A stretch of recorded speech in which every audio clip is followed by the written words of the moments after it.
Going down to that place known throughout the world as Hey Heck. Known from place to place as the Hey Heck place. As it's often called. We're going there. We're hanging out in Hey Heck place. Why? Because we're gamers, and that's what we do for our love of gaming sometimes. Hello, welcome to the Video Game Valley. It is a beautiful day today, a perfect 72 degrees out. We are playing Primal on the PlayStation 2, Primal on the PS2. Continuing this game about demons and fighting them and being them. We are a demon fighting demons. How's everyone doing today? How are you all doing? I got a green tea with me. With jasmine. Green tea with jasmine.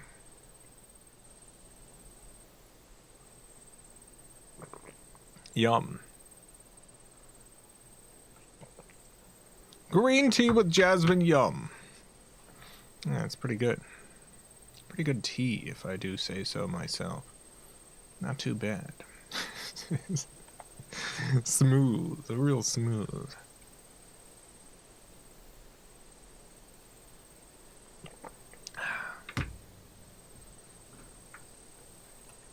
Guess we can get started.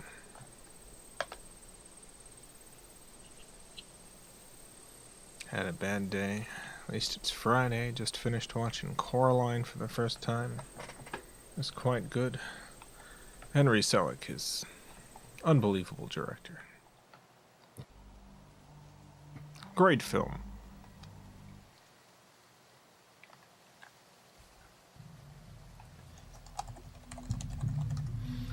Great movie.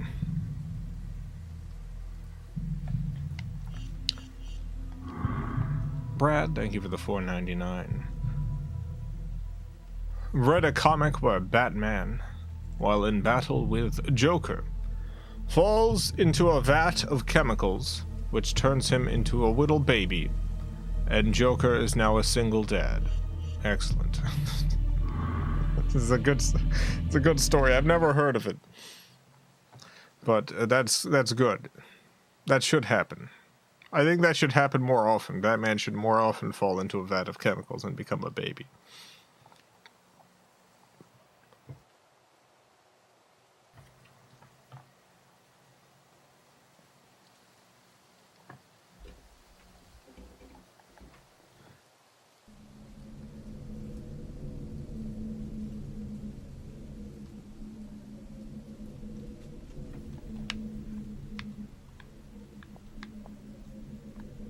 Alright, I don't quite remember what we're doing, but I do remember that we had this guy with us, and he's French, I think. I think there's a lot of French people here. Perfect film. Yeah, it is it's extremely good. Henry Selick. It sucks that he hasn't been able to do more movies. For a variety of reasons. I know he had a deal with Disney at some point, and they kind of screwed him over.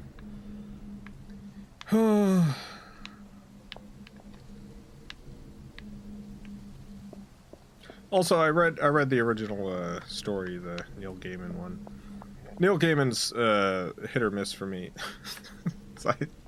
I like a lot of his stuff. Some of it annoys me, but in general, I've liked his writing. I think Coraline's actually one of his better works. It's just kind of all the good stuff that I like about Neil Gaiman and none of the bad stuff. I don't know which direction I should go. I just broke through this wall. Very mixed feelings about Gaiman, yeah. Yeah.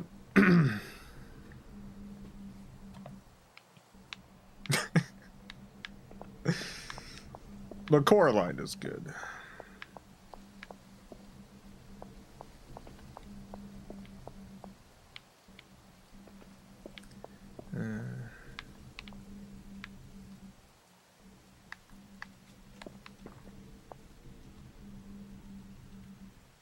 Alright, here we go. Here we go, we're heading in. Oh.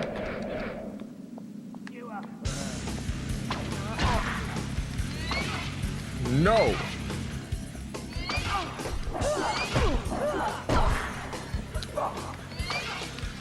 He's also done some good Doctor Who stories. I know he's done some Doctor Who stories I found really annoying. But I don't know how many he did. I found the one where the TARDIS turns into a woman. He wrote that one, and I hated it.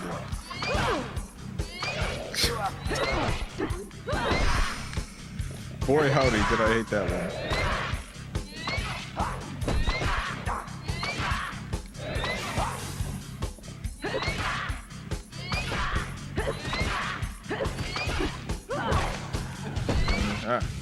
Get out, hey!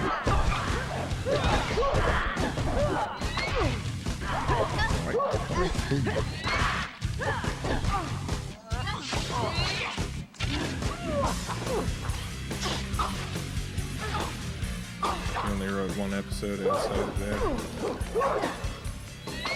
What was the other one he wrote?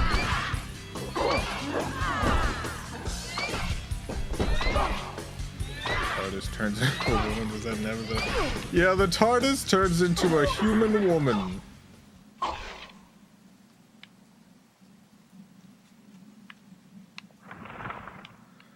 It's one of my least favorite episodes of that era. I think it's genuinely bad. I think there were some rough episodes around that time, and that one's one of the worst. I hate it. Hey, I need some juice.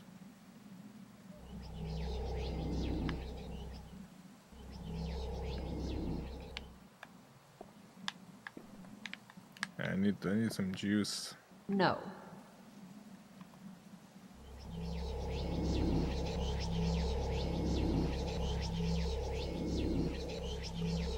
Loved episode by the fandom overall. I think that's one of those episodes that 10 years from now people are going to look back on. I don't actually know how it is like generally received amongst the fandom, but I have a suspicion that's going to be one of those episodes that people are going to turn on.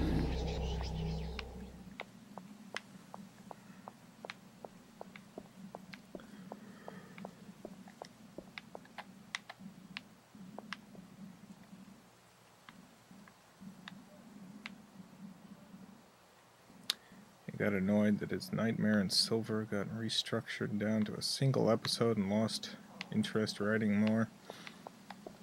I don't remember what Nightmare in Silver is. What is Nightmare in Silver? I don't remember anything about that one. I don't recognize the title. Nightmare in Silver.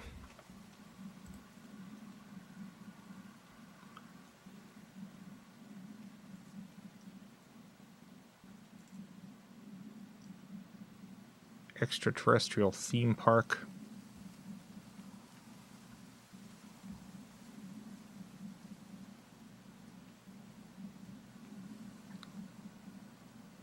The Cybermen discover the Doctor and transform him into a cyber planner, which creates a split personality fighting for control of the Doctor's body with a game of chess. This sounds like, again, the type of Neil Gaiman thing I hate. I don't remember this episode at all. But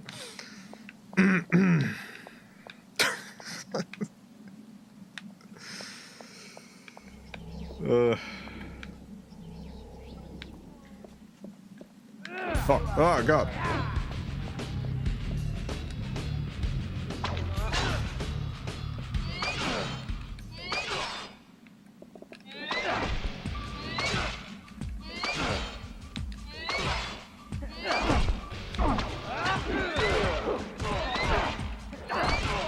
Here's something that I hate when it happens in fiction. This is referring to the TARDIS turning into a human woman thing.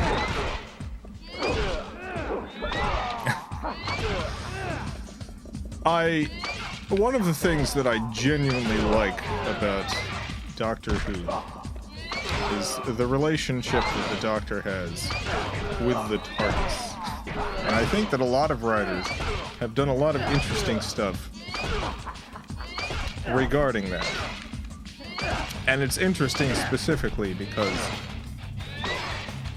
it's a man and his extremely complicated space vessel, and the relationship that develops is similar to one that like a sea captain would have with a ship, except made more complicated by the unbelievable amount of time spent together and the advancement and the level of sophistication of the machinery itself. And it's an interesting relationship because of all that. And turning the TARDIS into a human woman turning the TARDIS into a human woman kind of takes all of the subtler interesting elements that are complicated by the differences between the two people, one being a machine, one being a human. And it kind of makes it less interesting to me, because it's just here now you have a human personification of this, so all of the subtext becomes text, all of the subtlety becomes just kind of spoken plainly in a way that I just didn't care for. I think you could have done all of the stuff that episode did with the TARDIS still being the TARDIS.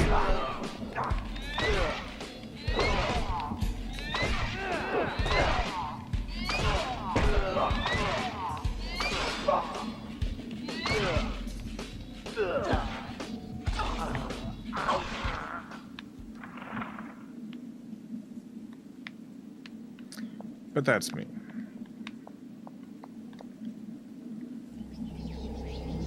I've got very particular tastes when it comes to media, and usually they don't align with many other people.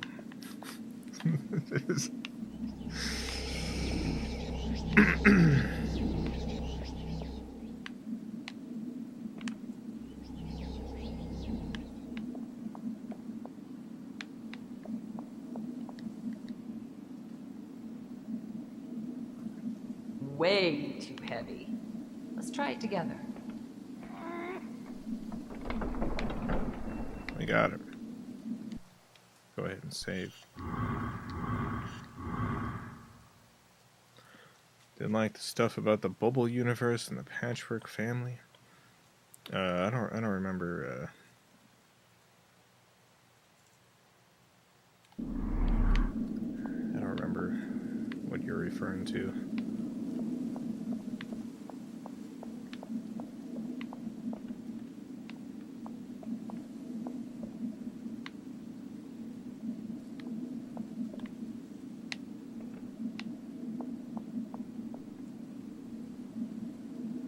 You are on your own from here. Okay. Goodbye.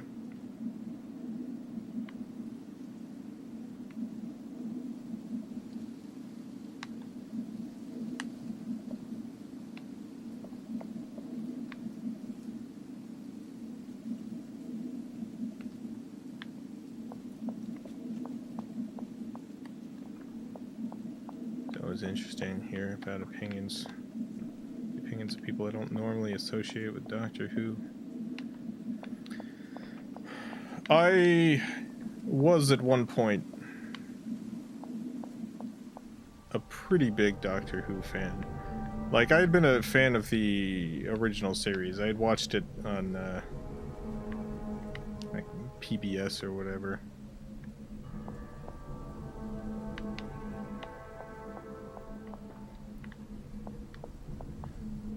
And at some point I went through and found and watched every single episode that wasn't lost. of the original series. And then the reboot happened, and it was extremely good. Which kind of took me from like a regular Doctor Who fan to... Jen, how many more times? Take care. We'll be no help to anyone if we're captured. You're just losing your nerve, Rocky boy. Yeah, you're losing Get a your grip. nerve. Nimet! Oh, Well, immediately captured. having a Incredible. nice look around the chateau, are we, my pretty? Get these bitches off me. What's with the language? Oh, good. A low pain threshold, how refreshing. Now, perhaps I can show you the more private parts of my home. Gross.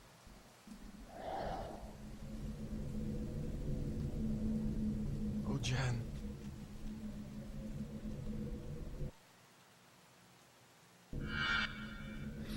Alright, here we go. Anyway, yeah, I loved the Doctor Who reboot.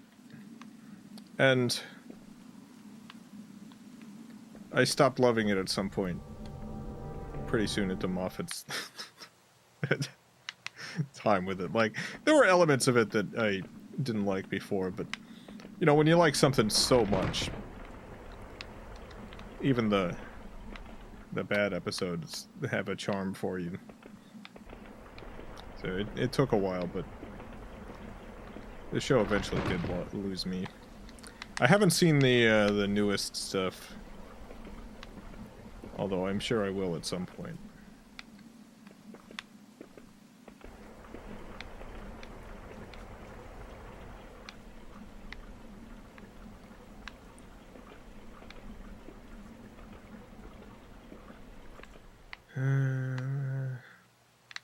I guess I'm on my own.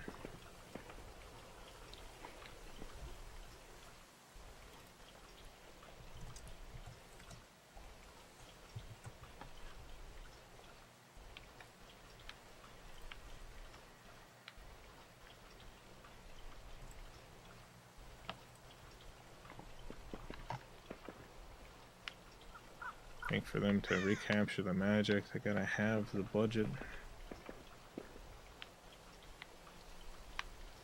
Yeah.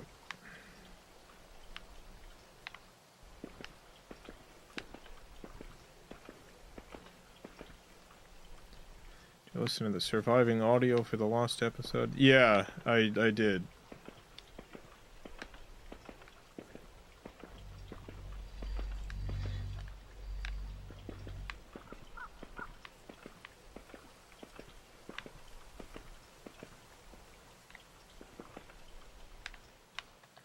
Doctor Who's an incredibly novel series, but it isn't the best. Yeah, it's not what I would consider like peak sci-fi by any regards, but there's a lot of elements of it that I find at its best like a lot of fun.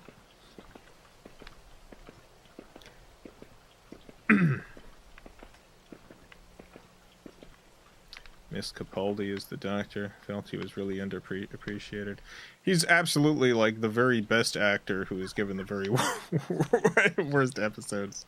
When Capaldi was given a good episode, boy, you get chills. Just an incredible actor.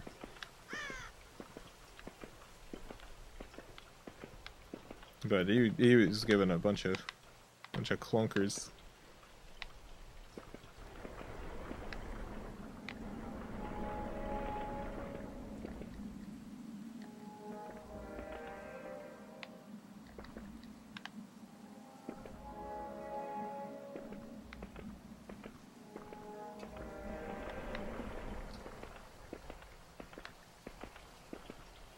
I feel like I'm gonna get lost a lot this stream.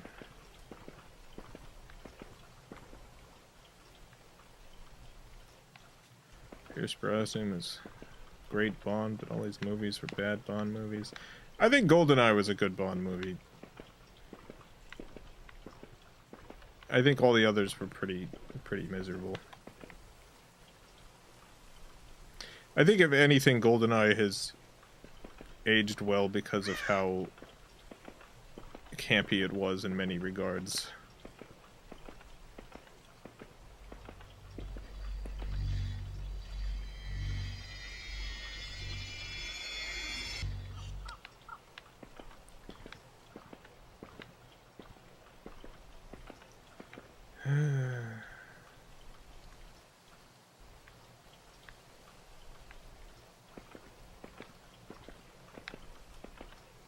I got an egg.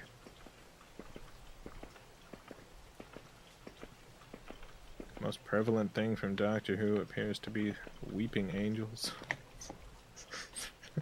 The weeping that's one of those like extremely good concepts that very quickly run into the ground. By the time we got the Statue of Liberty as the weeping angel, that was almost a bad enough concept to actually bring it around for me and make me like it again, but not quite.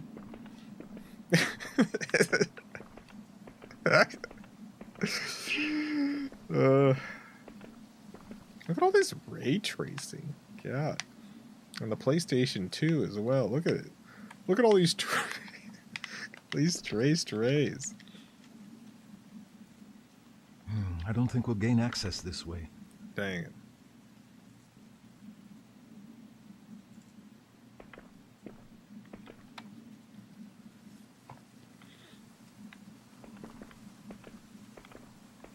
I love the Peter Capaldi episode where he's in that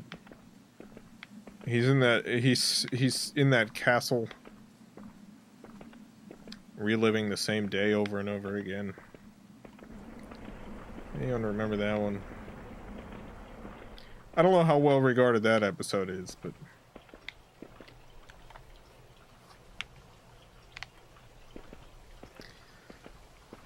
that one really shows off the ability of Peter Capaldi to like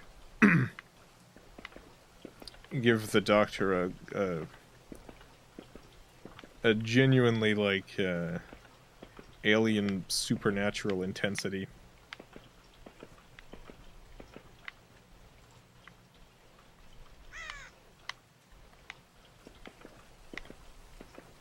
Like they always try to make later, more recent like Doctor Who stuff is, I guess before what's her name, Capaldi, and the previous few Doctors.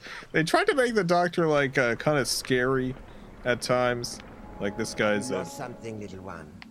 Ram likes to play with his new toys. Jodie Up in Whittaker, his yeah. tower. Before Jodie Whittaker, they did attempt to make the Doctor kind of like, oh, this is a boogeyman in the universe, and I never really bought it outside of a handful of Capaldi episodes, where it's like, yeah, this guy's pretty scary.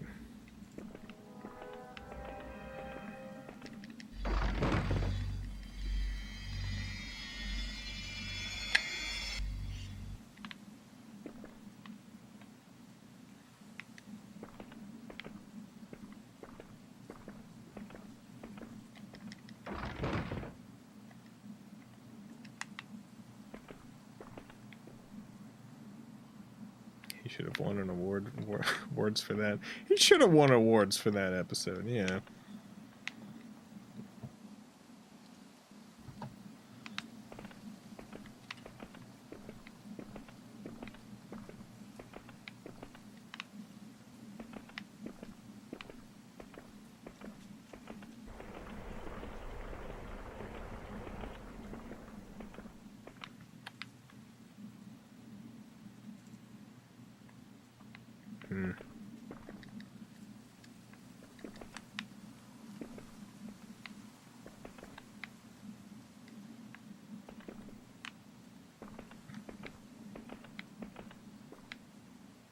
If I'm watching a long-running series, it's for villains and monsters. Doctor Who's some good monsters, and Doctor Who is some awful monsters. Yeah, you know what's a great... Yeah, that's a great Doctor Who monster. There's... Oh, God. It's back in the, back in the Fourth Doctor's era, he goes to some planet and there's essentially just a big Loch Ness monster attacking everyone. It's just a huge Loch Ness monster, and it looks great. I mean, it looks terrible, but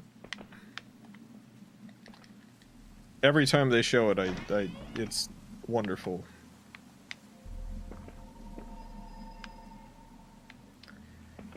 It's possible Douglas Adams wrote that episode. I'm not 100% sure. He might not have.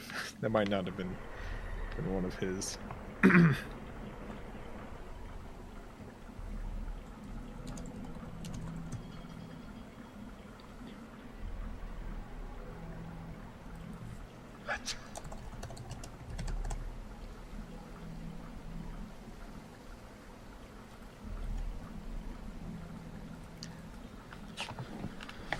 I'm looking it up, but I'm probably not gonna find what I'm looking for.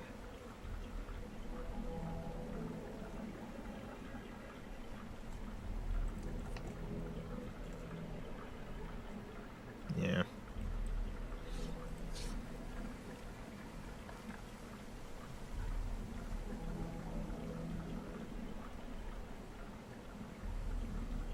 Is that the Merca from the Fifth Doctor? No, it was the Fourth Doctor, for sure.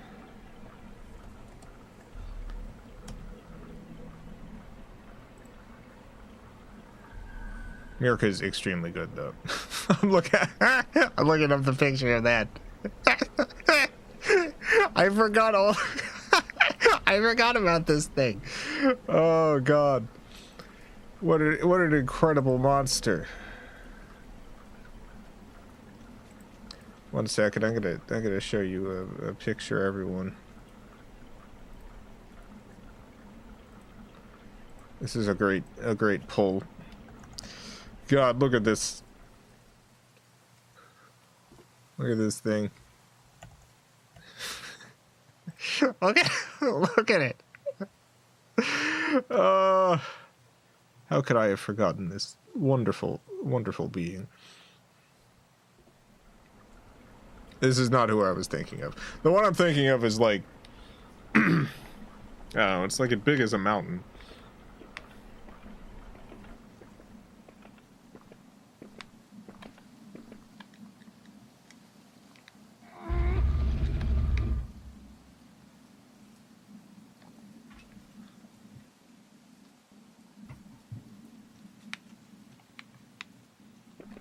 What did it just show me?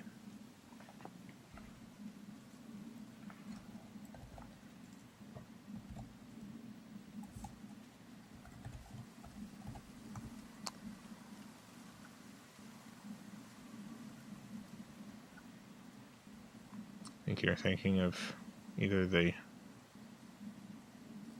Skarazon or Kroll. Yeah, probably. Let me...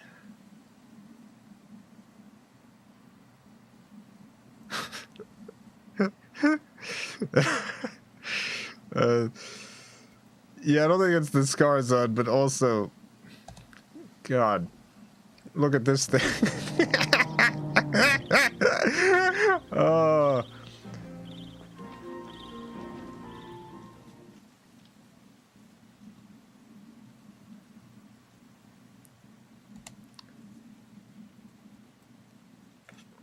Yeah, just look at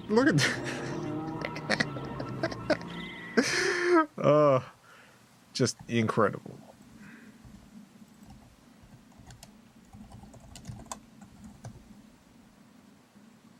Yeah, I was totally thinking of Kroll.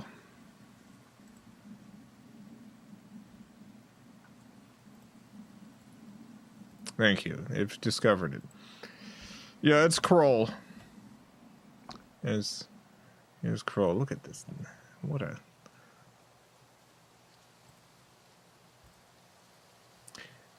It's more teethy than I remembered, but yeah, this is it.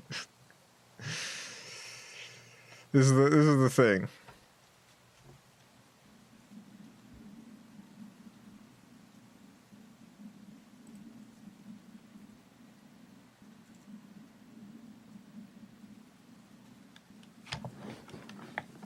It's a great monster. Yeah.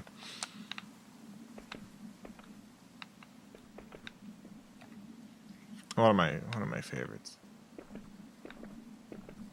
Kroll.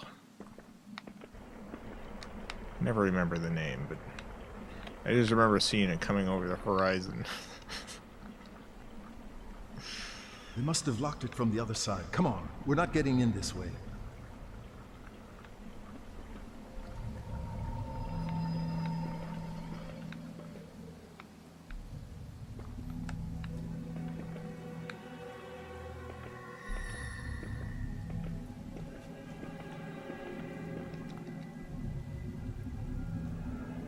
Locked.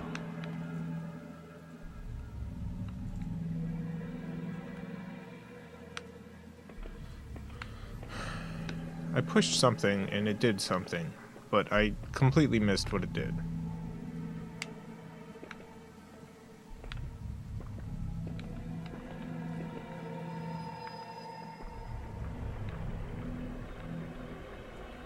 Not to be confused with Kroll, the best movie ever to feature a throwing a weapon.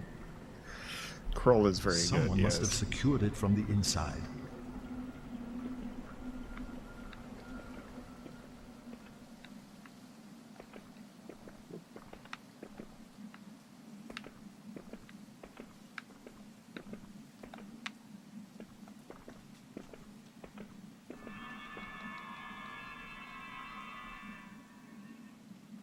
Put it in my pocket. Little crystal.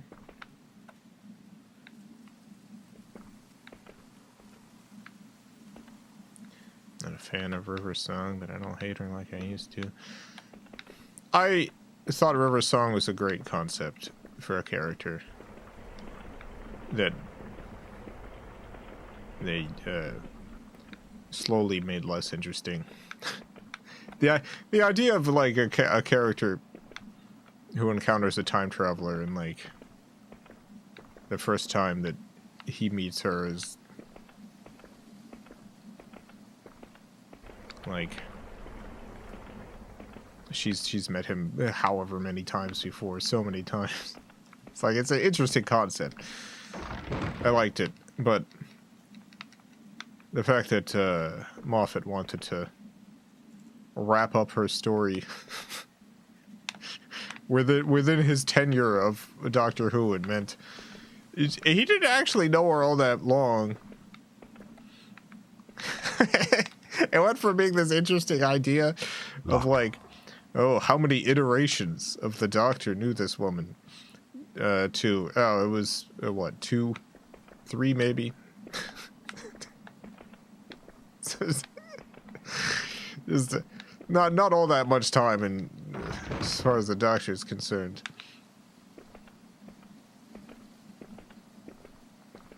Oh, this isn't opened.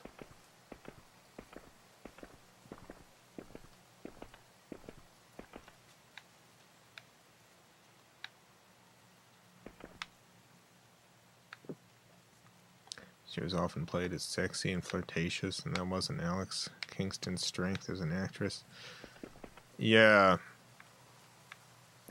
At some point, they got it in their heads over at Doctor Who headquarters that the Doctor should primarily be like a sex symbol who everyone flirts with. It's a lot of his interactions with people are specifically flirtatious.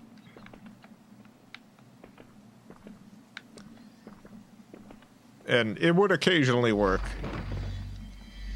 Most of the time it was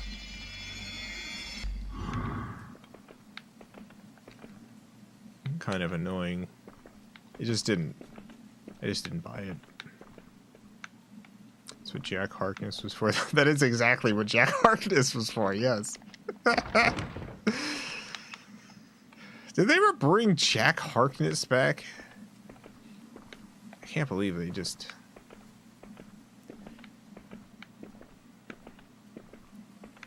The fact that Moffat never brought Jack Harkness back. Crime. Oh my god! Go, Squeak, go!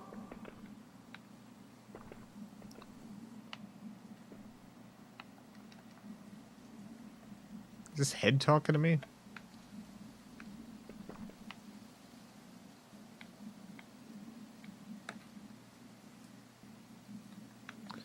Brought him back in the 13 era. The actor has been canceled now, though. Has he? I don't know anything about the actor. That's too bad. You ever watched Torchwood? I had started watching Torchwood. It was after Torchwood had finished. And then I heard some stuff about the way it went. It was like, maybe I don't want to watch all this.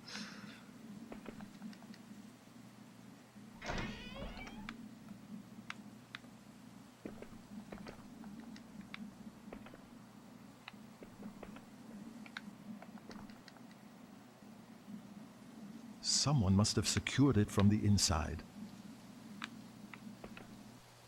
La la la la la la la la la la la la la. How did they get this music here?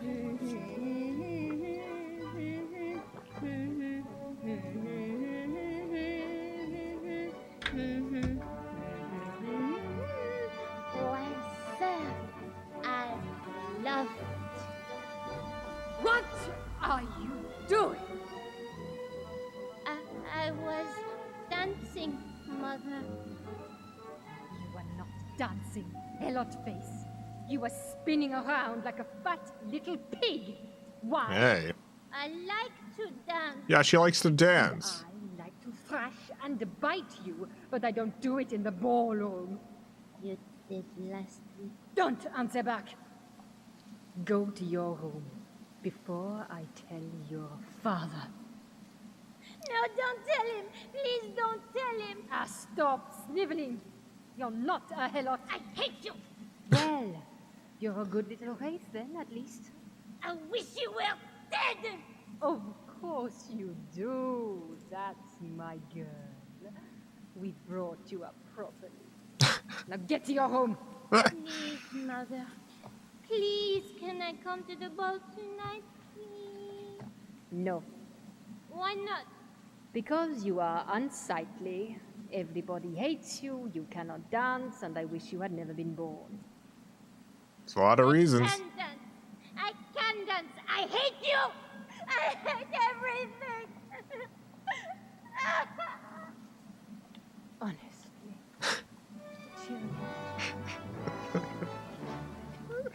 Chill. All right.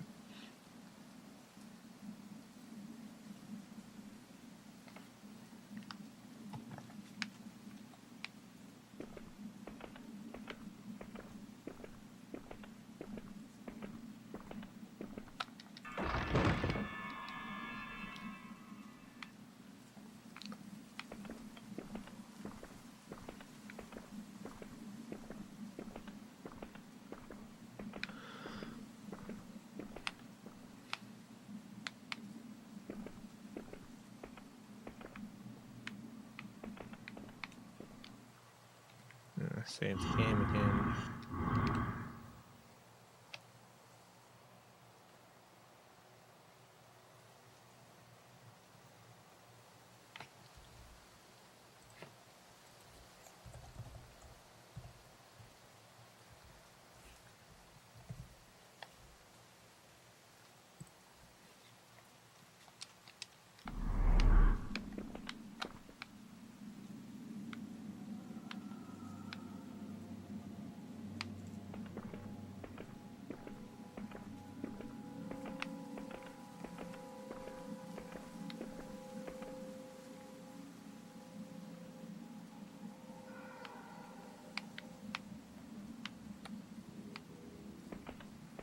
With those guards around, I'm not going any further without Jen. Okay. Where's Jen, do you think? Gotta be around here somewhere.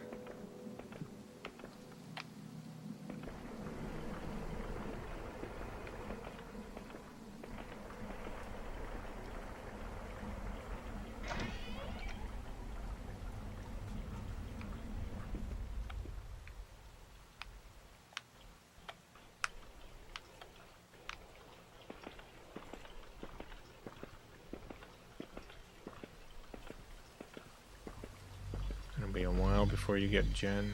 Dang it.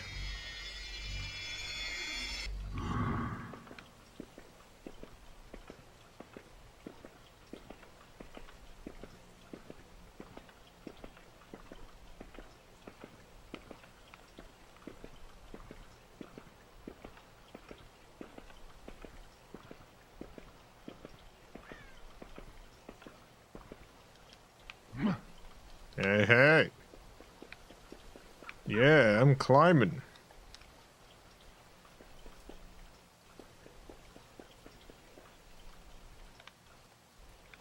Whoa.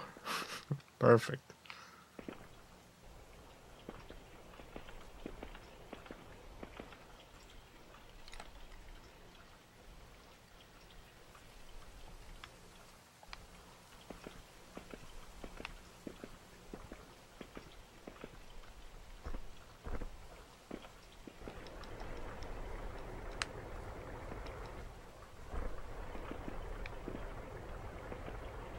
Making progress.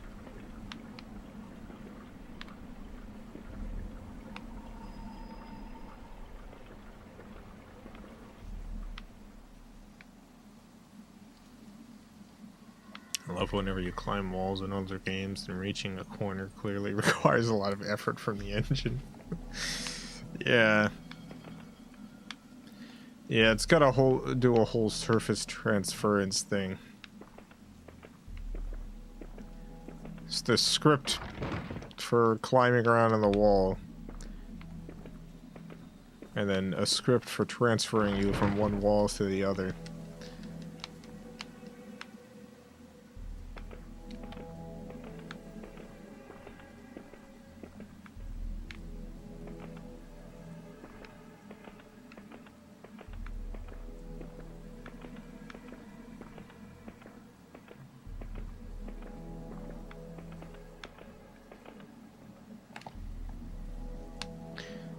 This game is doing a lot of, like,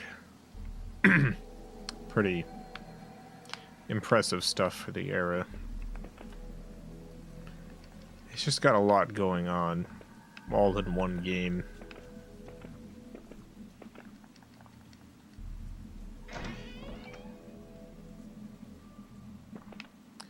It's a good tech demo. I feel like it's almost a great game. It is too long. Its main problem is it's too long. It's too easy to get lost.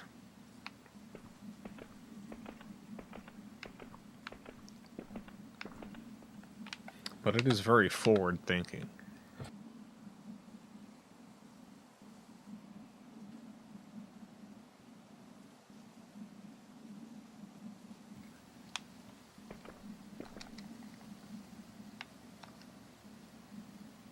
We're not getting in this way. It's locked.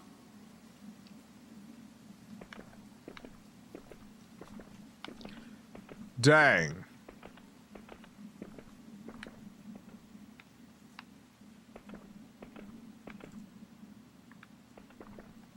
Speaking of too long, I just barely beat Baldur's Gate 3 earlier today after 127 hours. 127 hours, wow. I haven't started that up again. I want to at some point. I had been playing it. I played it when it first came out on console, but there was a bug at the time involving the easy mode. I don't know if that's been fixed. I was playing it on easy mode and having some issues.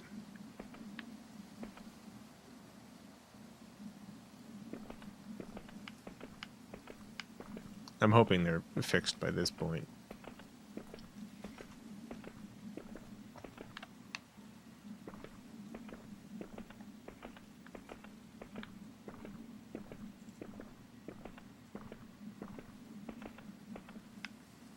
I'd also started playing Starfield and stopped playing that.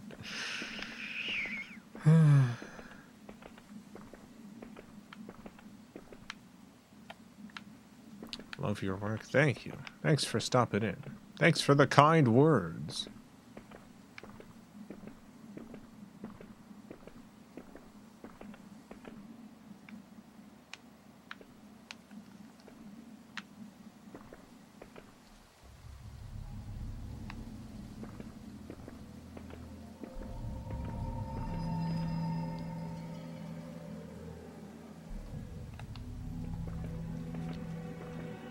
The heck am I going?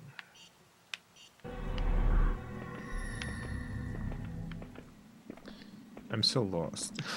I felt like I was definitely making progress, and now I don't know how far back I've gone.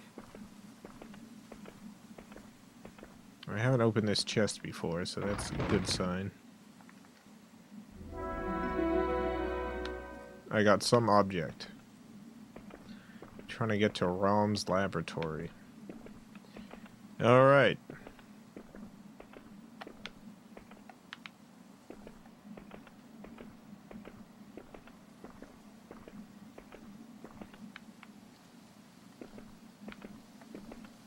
That was a tarot card collectible.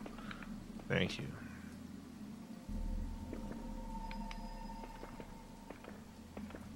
With those guards around, I'm not going any further without Jen. Alright.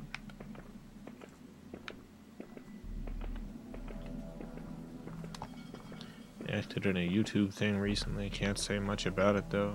Congratulations. I hope it turns out good.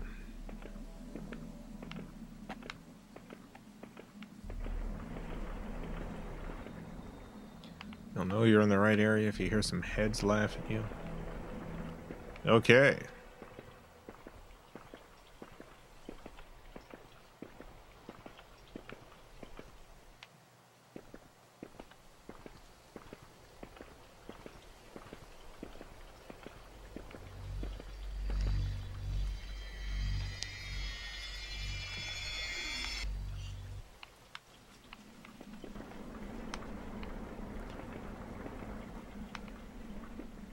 I made a mistake in Starfield of choosing the option to have the adoring fan. I chose the adoring fan option.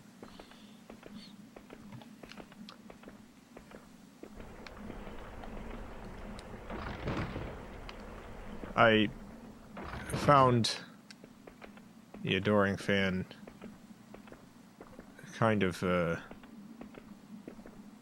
annoying in a charming, hilarious way in Oblivion. It just kind of ruined the vibe in Starfield, though. Like, it was funny having him there at first. Even though he didn't really say anything funny. His lines were kind of not great. Too heavy for me. Sent him to an outpost. Yeah, they didn't really put the work into making that a compelling option. Like, you either need to go one of two ways. If you're bringing a adoring fan back, you need to put the work into making it a compelling character, or if you're making it just a ridiculous character that you're having around, you really need to put the work into giving enough lines that you're not hearing the same handful of extremely annoying lines over and over again. Curious about the pronoun selector in Starfield. Surely your character doesn't get referred to in the third person that much. In the 15 hours or so that I played, yes. You do enough times that it matters. One weird thing they do in Starfield is your character doesn't speak, but your character does have grunting sounds and things like that, and they match the They match the grunting sound actor to your pronoun selection, unless you choose non-binary, at which point they just give you the female grunting sounds. Try heading back to that room you climbed in through the window. Yeah, I think that's on the other side of this. Weird, yeah. So it's a weird choice.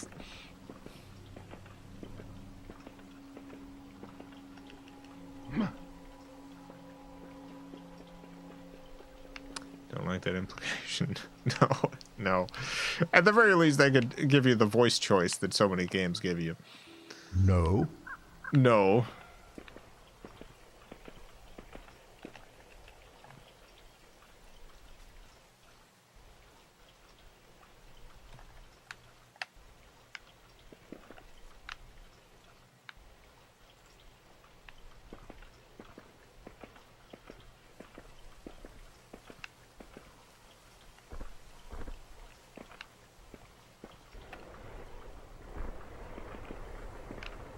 I wouldn't overthink it. Thinking about it's not overthinking it. Art is here to be considered.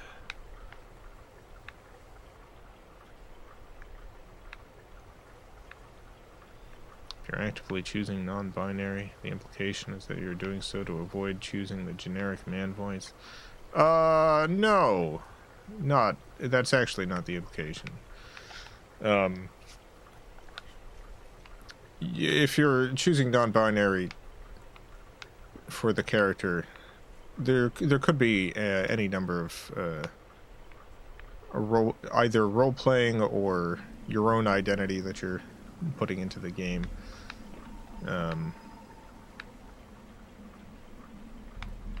Like if you there are a number of non-binary people who are extremely masculine in their presentation and giving them specifically like the female voiceover when picking non-binary kind of in many ways defeats the purpose of the option.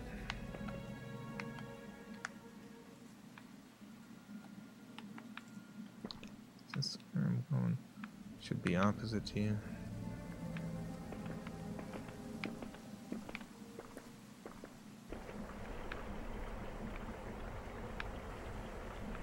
For me, the issue's the idea that non-binary is girl light. Yeah. The stereotype for non-binary people is that. It is girl light.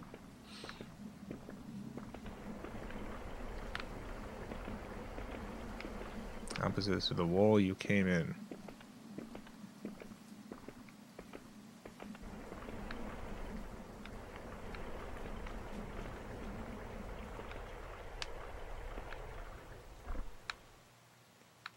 It's already an aesthetic choice to begin with. It's not an aesthetic choice. Like there's no specific aesthetics even that even go along with that option. Like there's stereotypes people have about non-binary identity, but they're just that. There's stereotypes.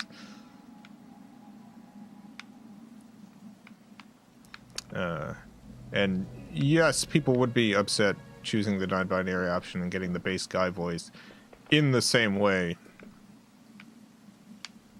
that people are upset choosing the option and getting the base female voice.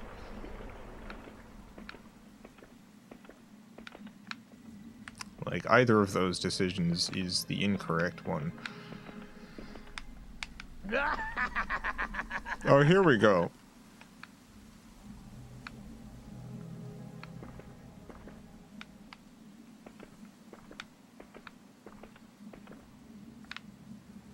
Nice. All right. Well, thank you, Orpheus. I appreciate it.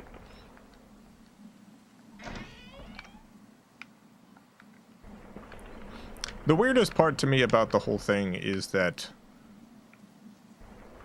so many games, all the way back to like, God, Saints Row 2 even have character creation options where the character you're creating, you have control over the voice that you're choosing. When they give you gender options, but then they also give you voice options.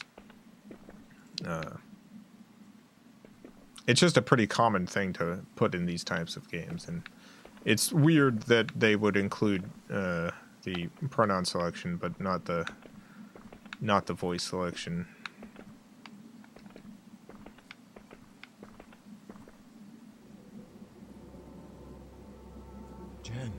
Jen, is that you? Hey, Rocky. I'm glad to see you. Are you okay? You ever flown coach? But he hasn't harmed you?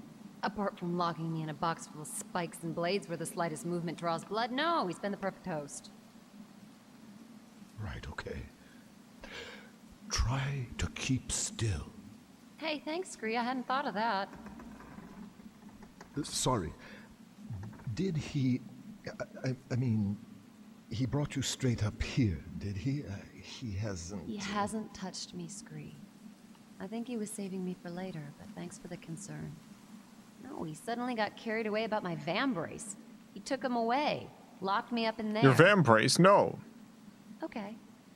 Now I'm gonna get those van brace and kick the crap out of him. Slowly now, Jen. See if he's still smooth-talking with one of those spikes stuck up his... Ether is a bad place, Jen. You'll have your revenge.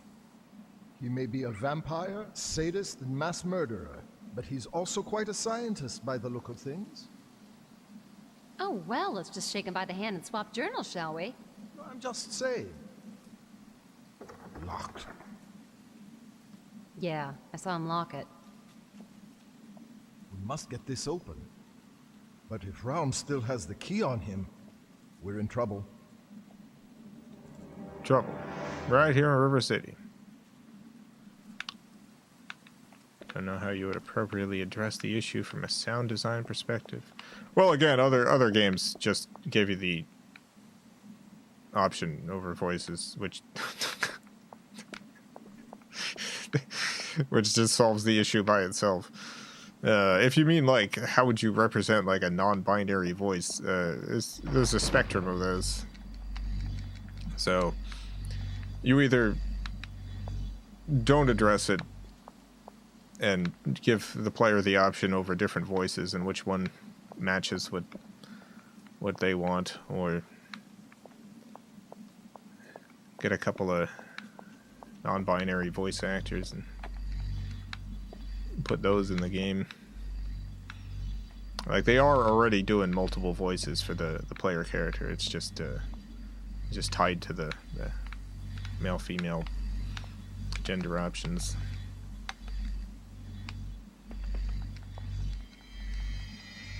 And it's not like a game where there's, like, the character voice dialogue. It is just the grunts, so... It wouldn't have been a huge undertaking getting a third voice actor or something, or a fourth. Having 10 voice actors, even.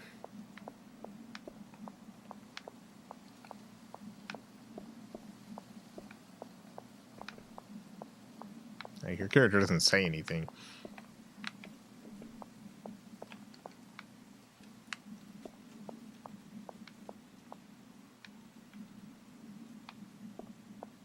You have to backtrack all the way to the main courtyard now. Nice.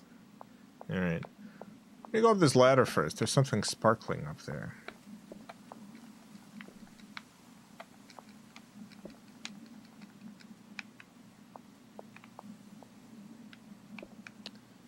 I guess I can't get that thing.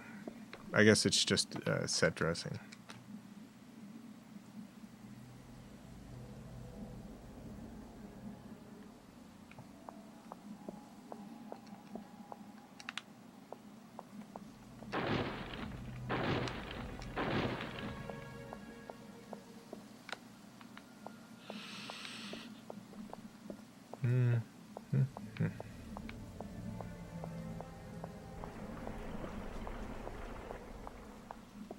Once again, for Bethesda, seems like a thing for modders to fix.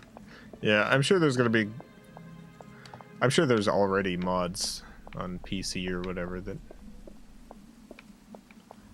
that fix this particular problem.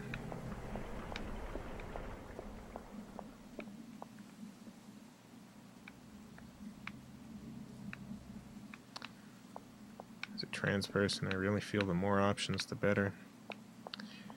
Yeah, and it's a role-playing game. It's like, I don't know. I feel like in many ways, Bethesda, when they make games like this, they really don't want to put the resources into the role-playing aspect of it. Like, clearly it's a very expensive game. Tons and tons and tons of time and effort went into it. But it is weird how consistently, like, the role-playing aspects in particular don't feel like they were given much priority.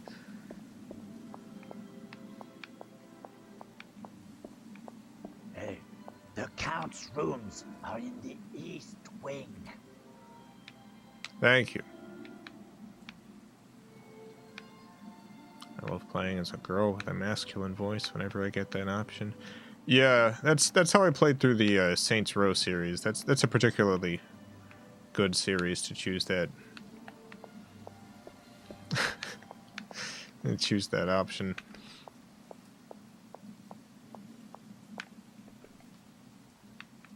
Alright, I'll go to the East Wing or whatever. Whatever that guy said. Which just means I'm just gonna walk around until... Uh-oh, guards. Not much I can do without weapons. Dang.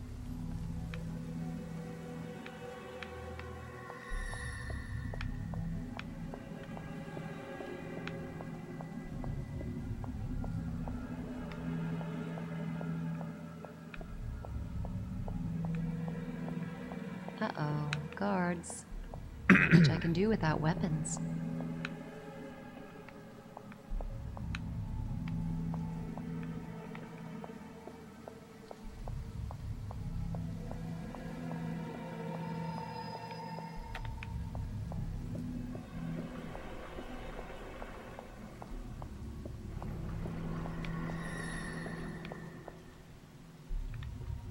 When I saw one of the dev team talking about how she had a room for stolen sandwiches, knew the game was going to be a tire fire.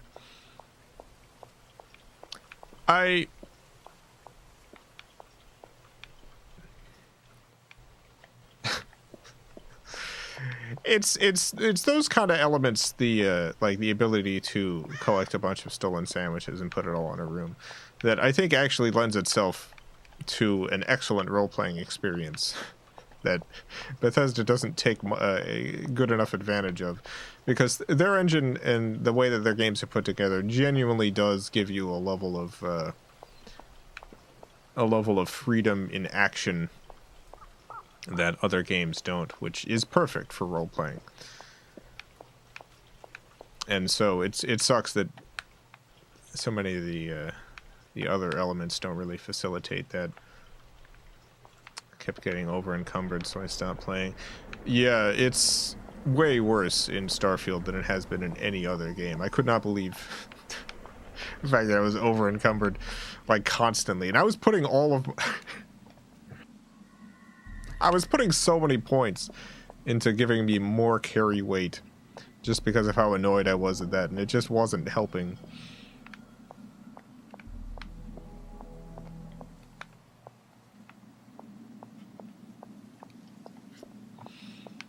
There's going to be mods on the Xbox version, right?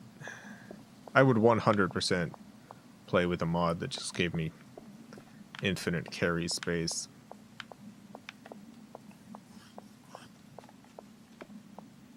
It is such a pain in the butt.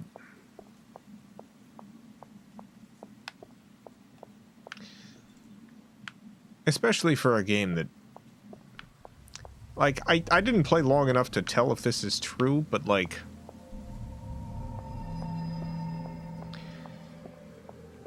It seems like crafting stuff and for building your ship is an important element of the game. And so you just need resources for that. And so you don't want to just throw away resources. Like in previous Bethesda games, Like, I really could just kind of toss any extra stuff that I got without any problem.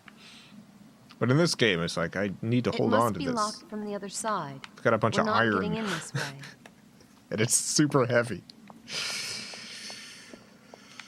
But I need it. Probably, maybe.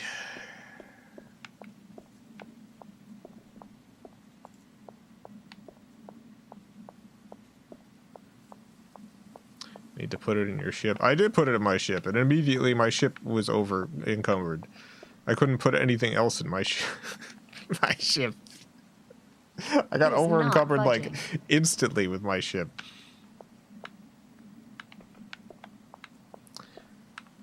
Stuff like iron's so common it's not worth it. Yeah, I just, you know, not knowing what is common and what is not common. It's like I don't want to be tossing stuff away if I'm gonna need it like in 2 hours.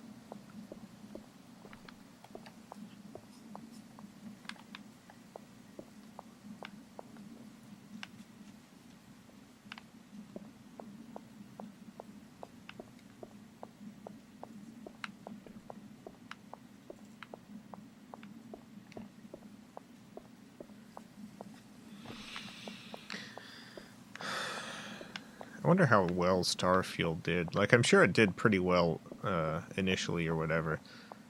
I wonder what kind of lasting sales it's going to have. Damn. We'll have to find another way in.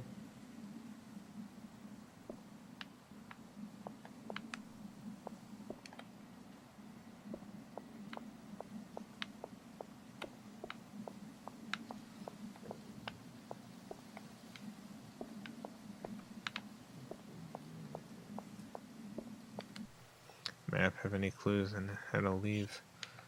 I guess I got to get to the main courtyard, right?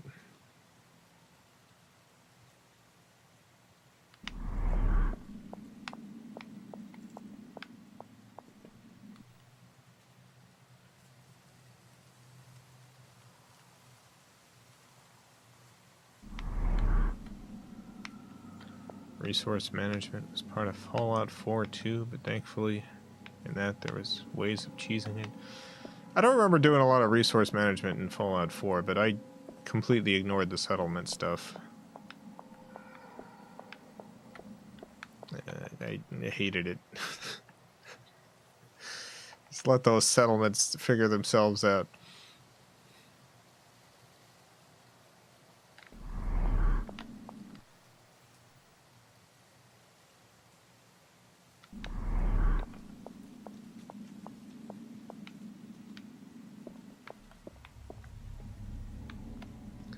So I'm trying to get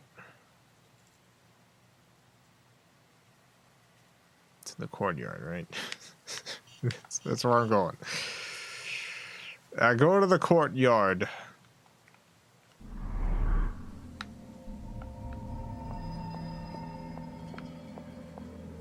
This game makes me sleepy.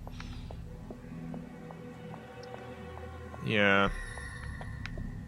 I really want to finish this one, but every time I play it, it always seems like things go so slowly. There's the courtyard. I don't think I can just jump down, though.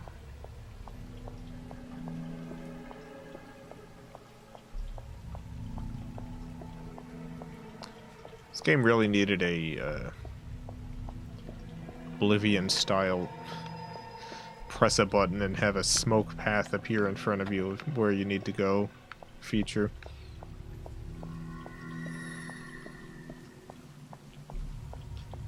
I think even with this game being too long, if they had a feature like that, 10 out of 10. Perfect. I mean, I'm going to give this game a 10 out of 10 anyway, but a real 10 out of 10. Real, genuine 10 out of 10.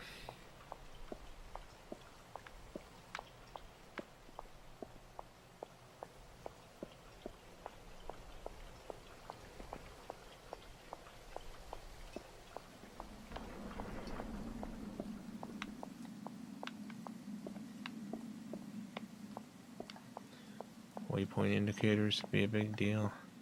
Yeah, there's a lot of a lot of things they could have done to make this more playable. And it is too bad, because it is... the good parts of it are genuinely very good. Don't just stand there watching. Help me out here. Okay, this is something. We got a new door open.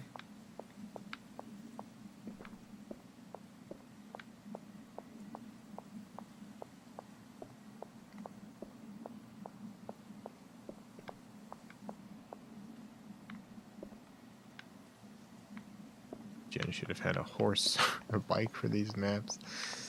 Yeah, she should be able to ride Scree around like a horse. Scree could just turn into a stone horse and she rides him around. That was the way to go.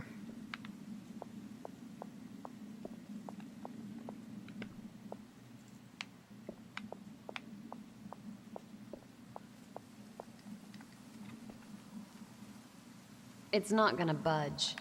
We'll have to look for another way in.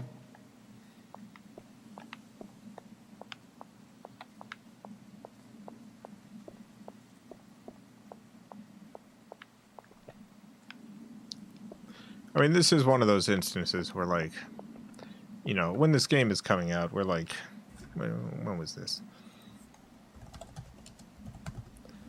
This game came out in 2003.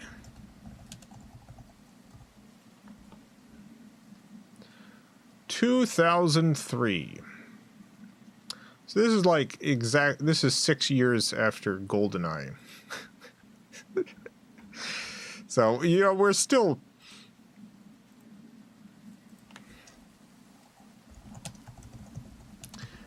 pretty early on in video game history. GoldenEye came out 6 years before, and within 6 years we've got this. So, like, there's a lot that they're figuring out We'll still. have to find another way in.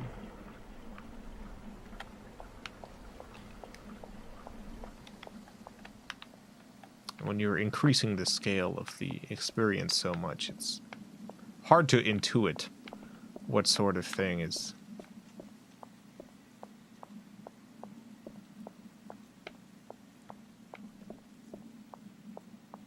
going to be important to the experience.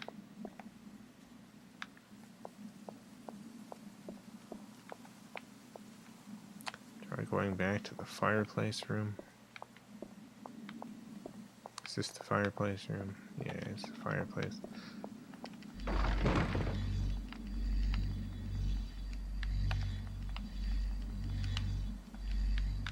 yeah, Screed.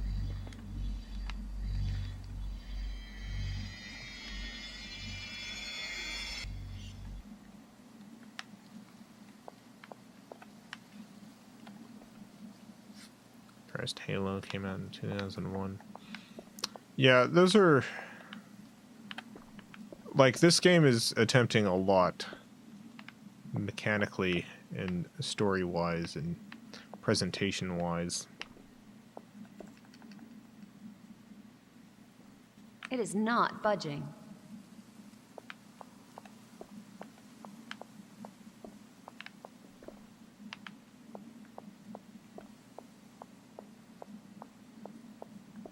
It's got ray tracing. See the traced rays here?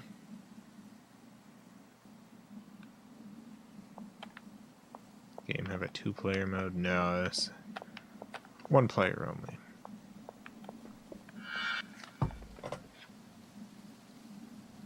Yeah. Well, I just got I noticed that this is some sort of checkpoint, so that's good. This is a huge bed.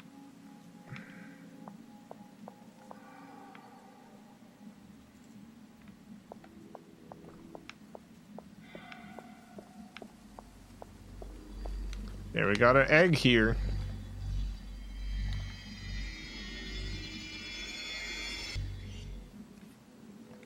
So yeah, I just want to make it clear that even though there's a lot of frustrating elements for me here in this game is genuinely doing a lot. I think this is a very good game.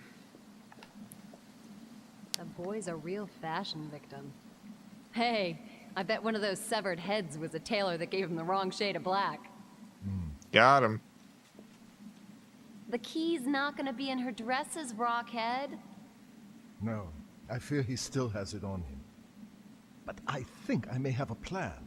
Tonight, Raum and Empusa are hosting a ball. A masked ball. Yeah? Whoopee. If only we could find a way to get one of us close to him. Distract him a little. Steal the key. You know, the kind of distraction and close contact one would find with, say, dancing? Just to pluck an example from thin air? You can stop plucking. I'm not doing it. Doing what?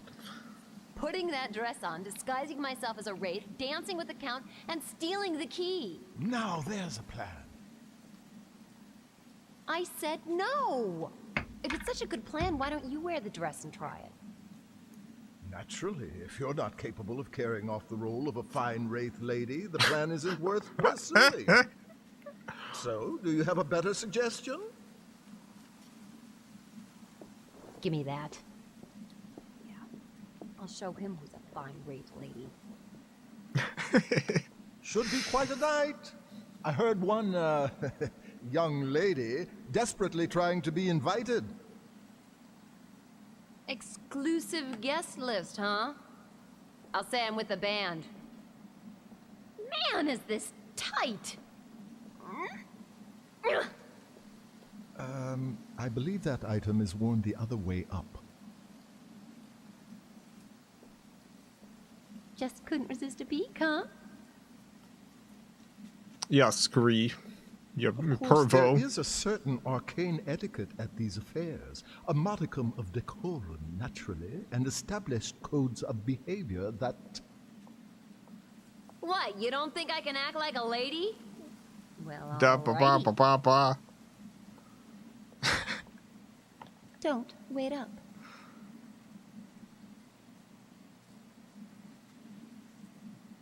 Scree would slay in a dress, absolutely. All right, we're in our lady dress now.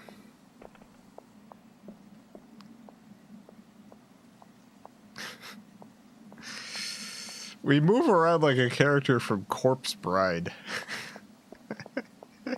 We move around like one of the stuffy characters from Corpse Bride.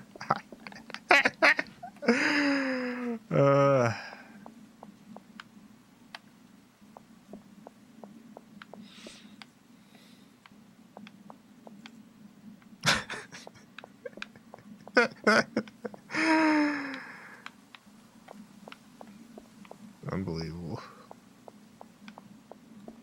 What is Corpse Bride? It is a Tim Burton movie.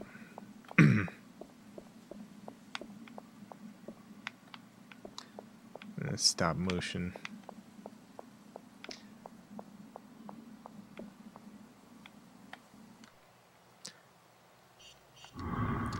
Big Corpse Bride fan, Jason. It's alright.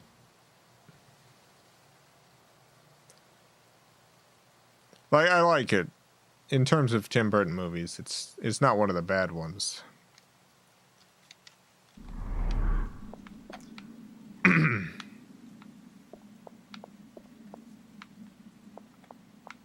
It's connected to Nightmare. No, outside of like just the fact that Tim Burton was involved.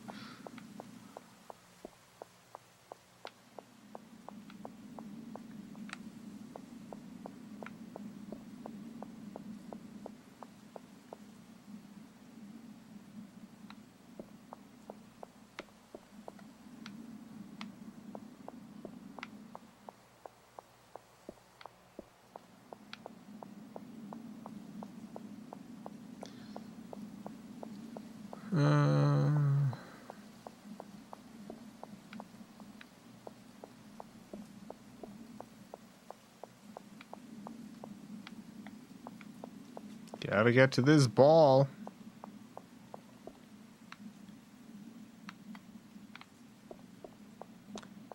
Tim Burton's a bad guy. Yeah, I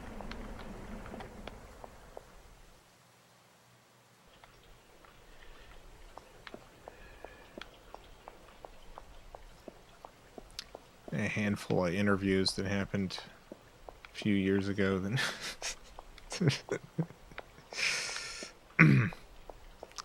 made me less of a Tim Burton fan.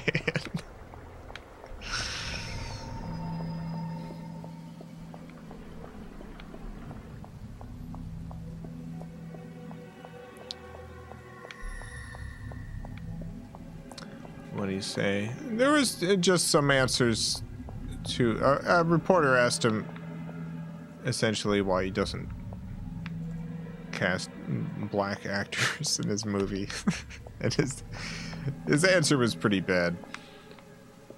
Hello, I'm here for the ball.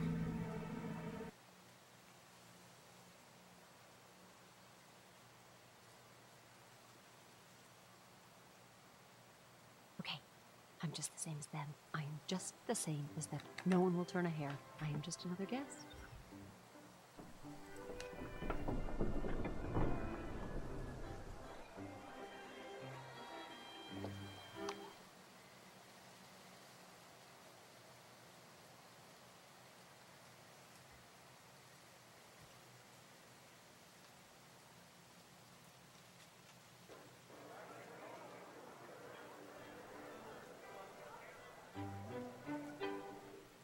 Wow.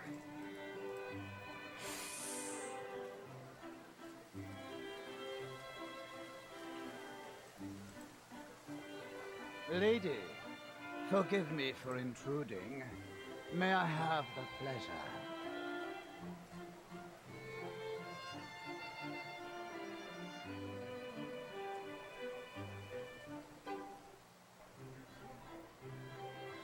Rarely have I seen someone dance with such poise and grace. Yeah. Thank you, Count Rome. You're quite a mover yourself. Thank you. But you appear to have me at a disadvantage. Might I inquire as to your name? Why? Surely a lady should be allowed a certain mystique. Since I'm well acquainted with my other guests, Yeah, hurry up. I assume you must be the Duchess Natalia from the Eastern Province. How clever of you to guess that. Because that is my name, Duchess Natalie. Natalia. Natalia. Yes, that's correct. I'm wrong about my own name. But I had heard rumors that you were the size of a prize bull.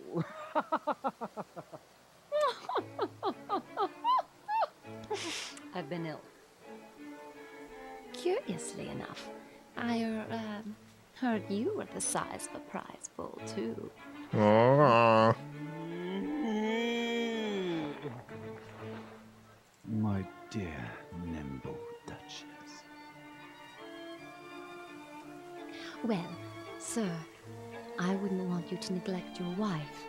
I'm a great admirer of the Countess, and I, must go now to powder my nose. Wraith dating Have I sim stolen time. the key to your heart? I wonder. I am Which the wraith are we gonna heartless choose? woman. Have you not heard? Perhaps we can enjoy a rather more intimate dance later. I must go now. Before I blow my lunch on your tuxedo. Whoa. Sorry, I got it.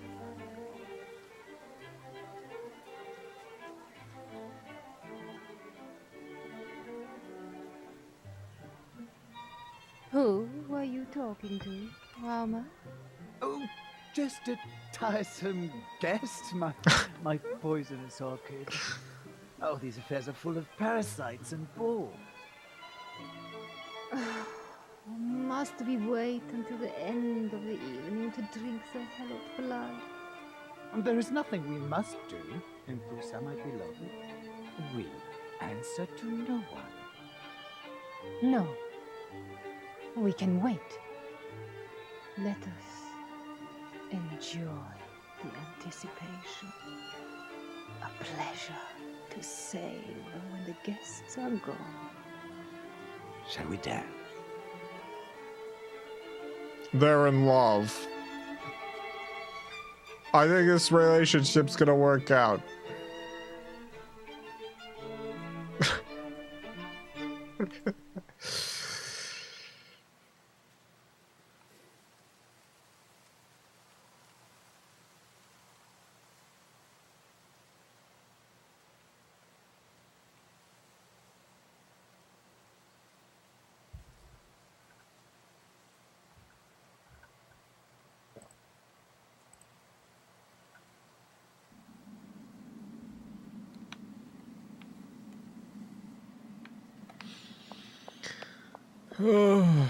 Anyway, yeah, I found that Tim Burton quote. It was just, he was asked why he didn't cast black actors as leads in his movies, and his response was, things either call for things or they don't, which is a weird thing to say about. All right, so your characters, they call for only white characters. All right. He said, I remember back when I was a child watching the Brady Bunch, and they started to get all politically correct. Like, okay, let's have an Asian child and a black. I used to get more offended by that.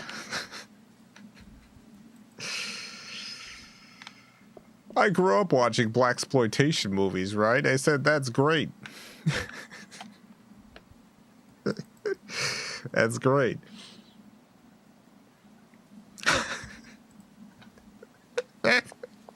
There's more of it. There's a whole interview or whatever. It's just,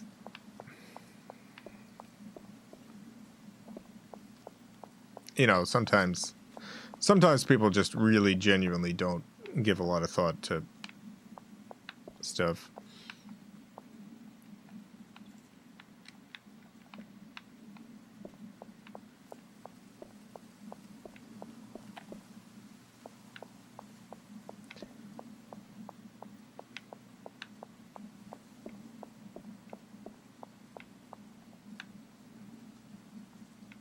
Burton does not pander.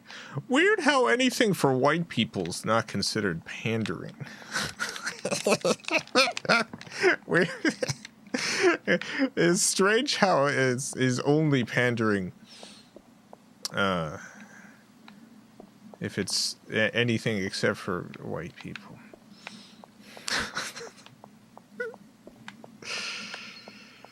Brady Bunch, oops, all blacks.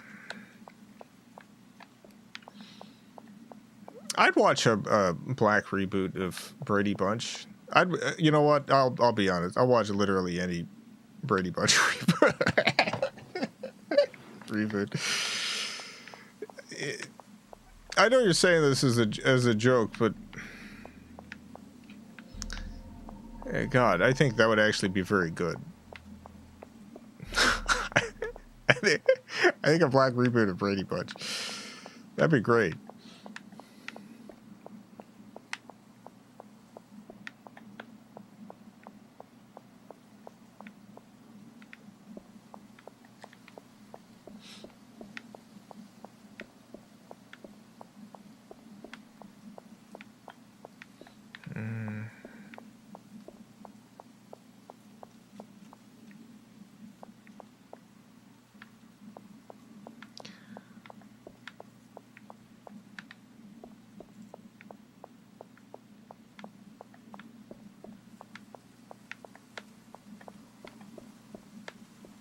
Hey, we're back.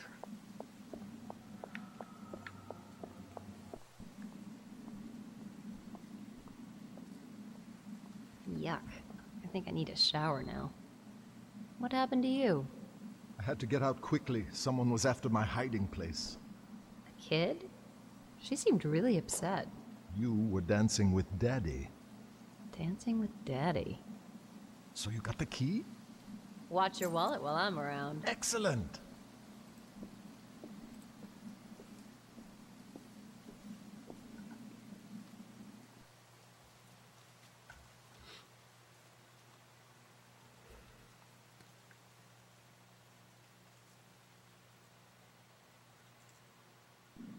Brady Bunch movie they did in the late 90s was wild. Yeah, I like that one. I like the sequel too. I think the two 90s Brady Bunch movies are pretty good. Rao must have been especially intrigued by the vambrace, testing the potential of an unfamiliar application. A curiosity as to hybrid capacity for potency is natural enough, and a controlled experiment would enhance... Professor Skriovsky, how about experimenting with silence? Skriovsky.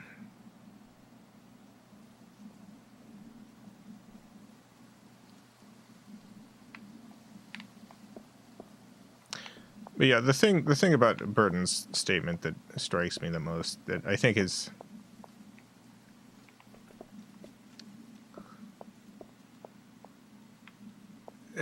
his talking about something just calls for something or it doesn't.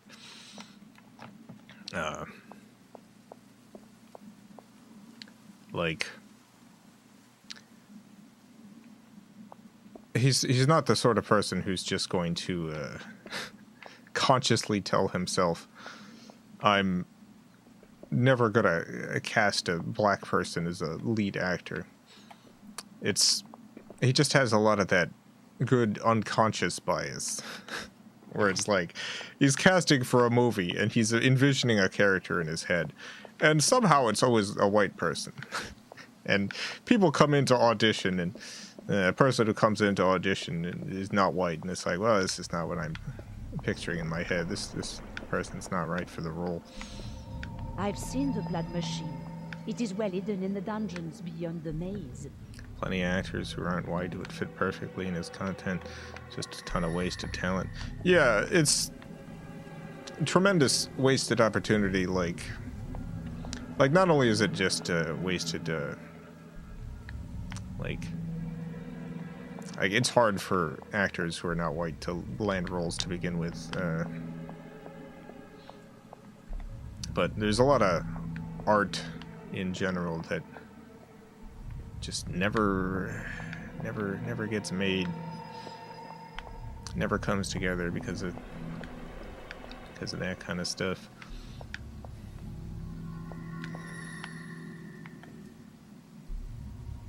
I guess I'm gonna be fighting again. Oh yeah, that hurt me a lot. I need to transform.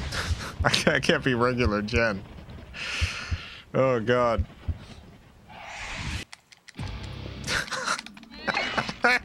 Regular Jen. That was so much damage I took in one hit.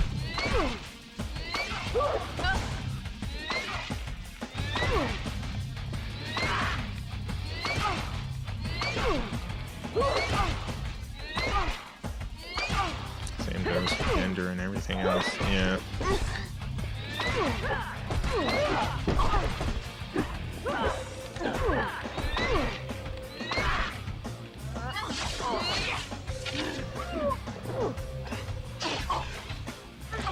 Yeah, kill them, Jen. You got it.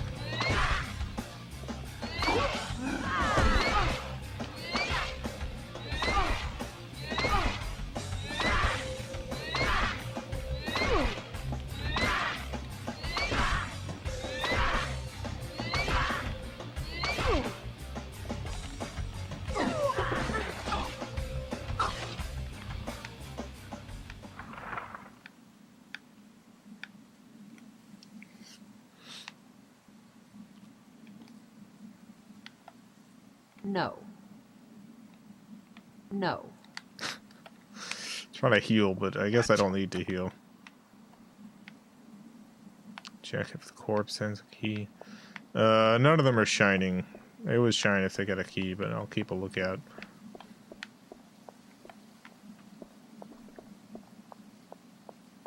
Oh, this one's probably got a key. This seems like a key-carrying guy.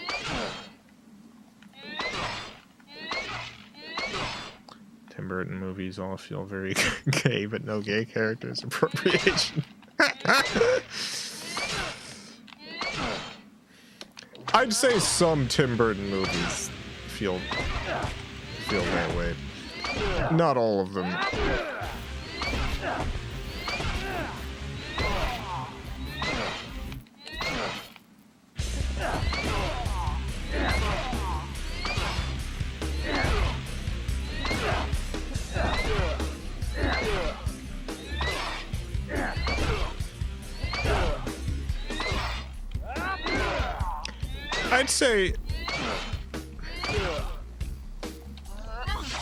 I'd say mostly his early stuff.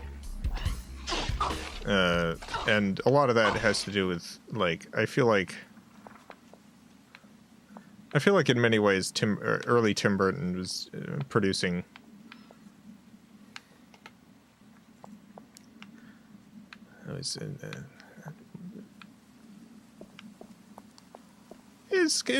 it was kind of outsider art. Like, not completely. Obviously, he's doing it with a big budget. But, you know, by Hollywood standards, it's outsider art. And that's always going to have kind of a weird feeling to it. But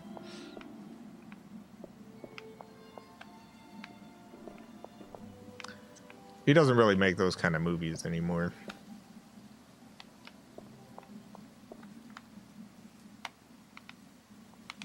Can you hear me now? Thank you.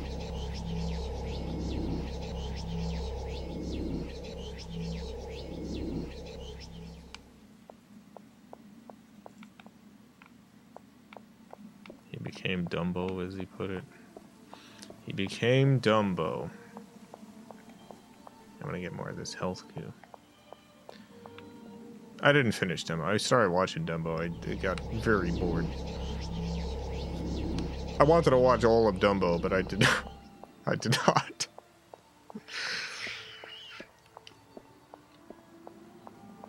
Dumbo.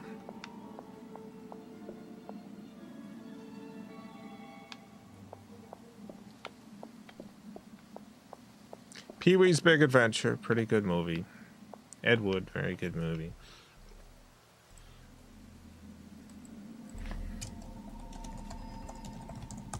Where?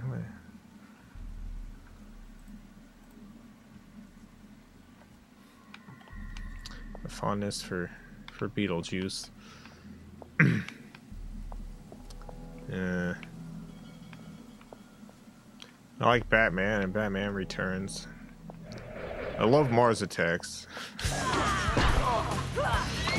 Sleepy Hollow's alright. Then came Planet of the Apes.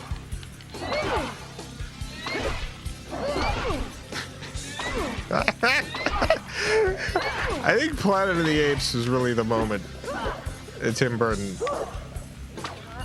Something had died in him. I don't know what it is. Animorph cover of Tim Burton transitioning into Dumbo. Oh, I'd love to see it.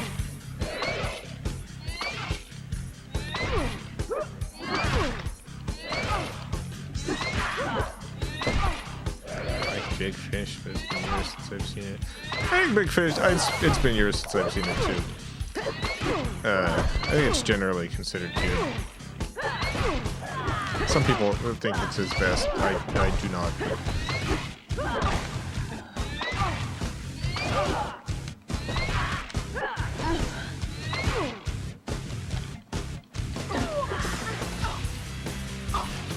One Planet of the Apes.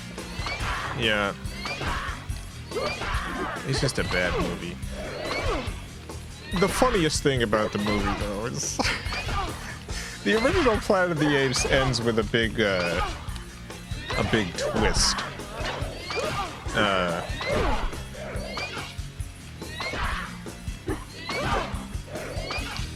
And the Tim Burton's 2001 Planet of the Apes also ends with a big twist, but one that makes no sense. One that is literally just doesn't make any sense whatsoever.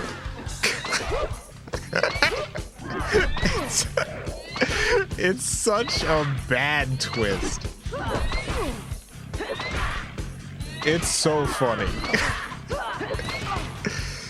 So the original Planet of the Apes, I'm gonna spoil the original Planet of the Apes and also the 2001 Planet of the Apes. So if you don't want to hear spoilers for these two movies, apologies.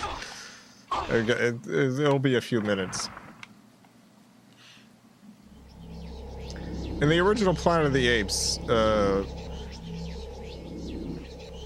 these people go into space and go through some sort of, there's some sort of thing that happens where they end up getting off course and they land on this planet. The planet's full of monkeys. It's full of these ape people. And boy, they don't have a good time with the ape people, but here we go, here's the key.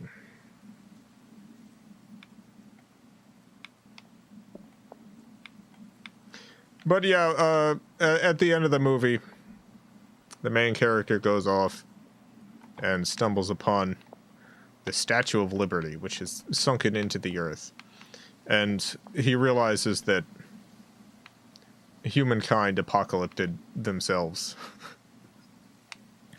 The planet they've been on is not an alien planet. It's just the Earth. Humans killed themselves. It's a good twist, and it's a good movie. The 2001 Tim Burton Planet of the Apes, it goes through the same series of events.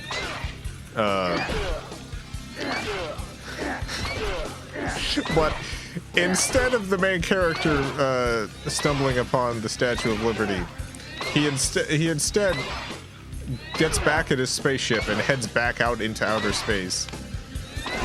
Goes through a wormhole, comes back to Earth, lands back on Earth, but it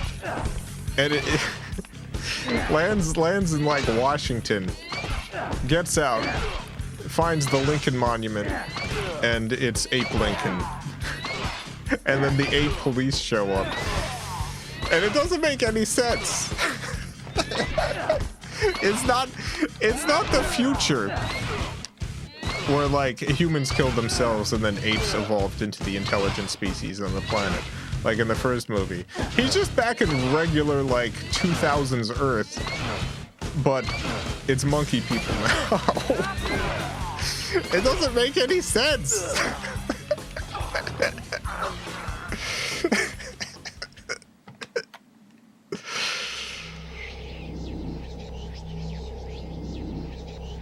They just wanted to have a twist ending.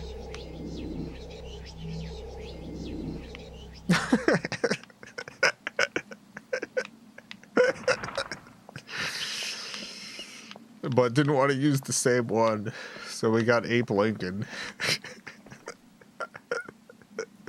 The idea that it's apes for some reason, but everything played out exactly the same way.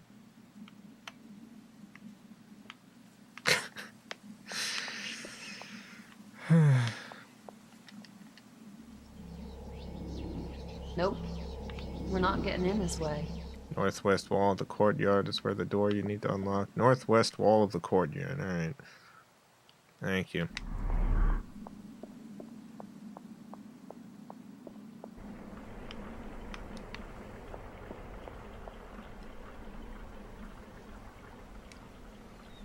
Come on, move it, damn it. There's an ape Civil War and an ape John Wilkes Booth. Yep.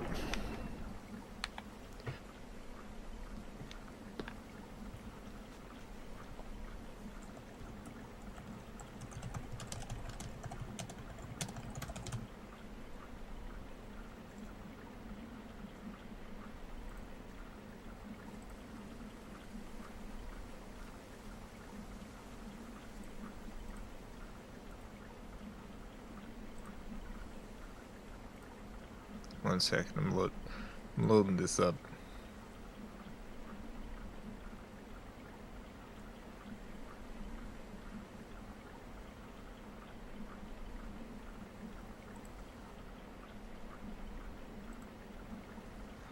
I'm gonna have to be quick with this because I'm sure it's gonna do a copyright flag.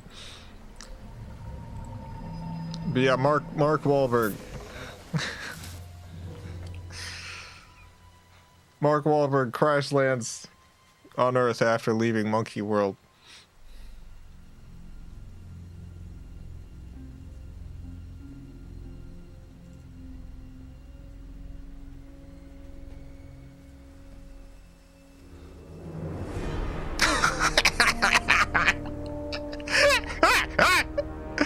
It's Monkey Lincoln.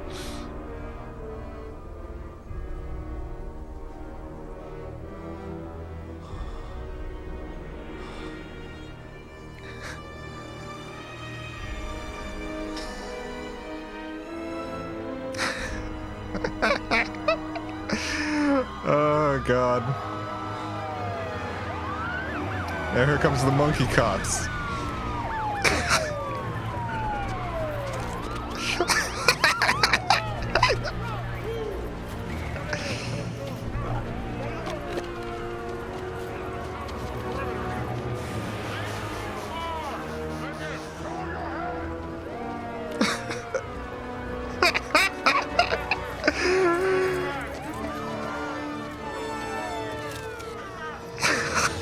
The monkey presser here.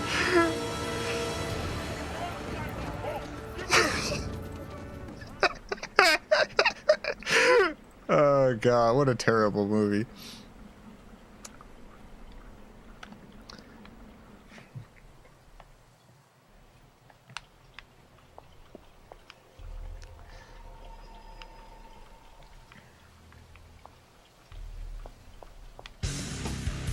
Oh.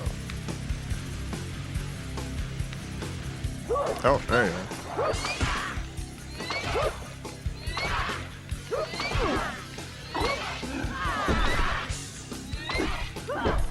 Real drink.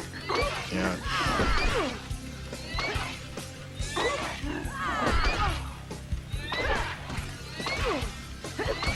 The whole movie is extremely bad, but that ending is something else. Like the entire movie, from start to finish, is utter nonsense.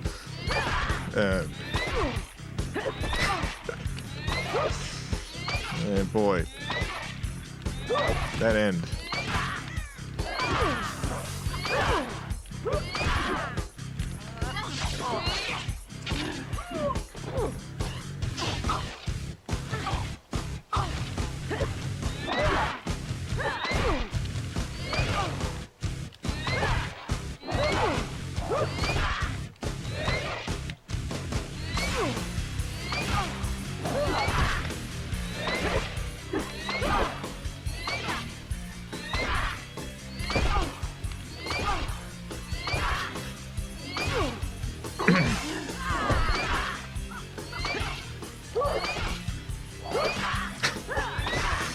This is a thrilling fight.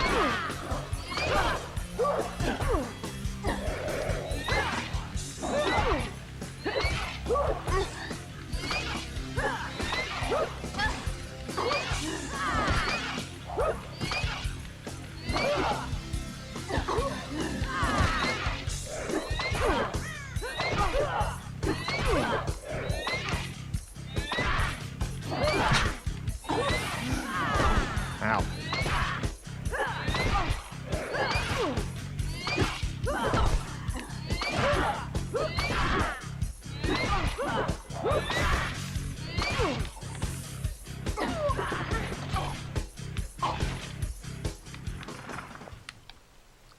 Give me some juice.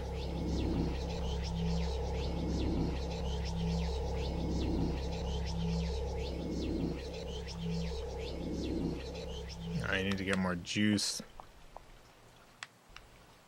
Get some more juice. Yeah, that juice is mine.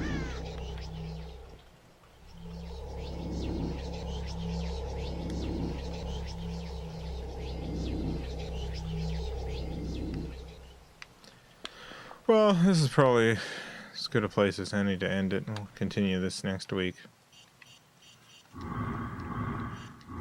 We did technically make progress tonight, so that I don't know how much more game there is. It's probably probably a few more streams.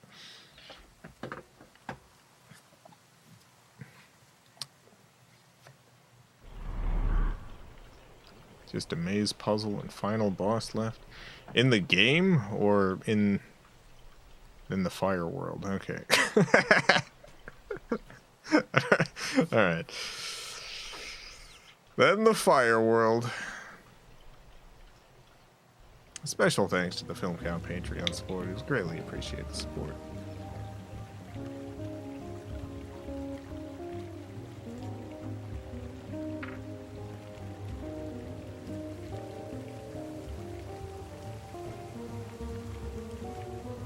By progress, you mean we saw Mark Wahlberg staring at Monkey Lincoln, then yes.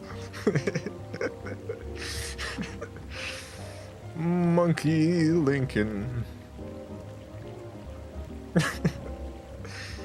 I almost want to see that movie again. Almost. Be back tomorrow, everyone, playing something on the Sega Saturn. It's actually gonna be a different game. We finished Power Slave, so new game. Not sure what it's gonna be yet, but I'm sure whatever it is, it'll be wonderful.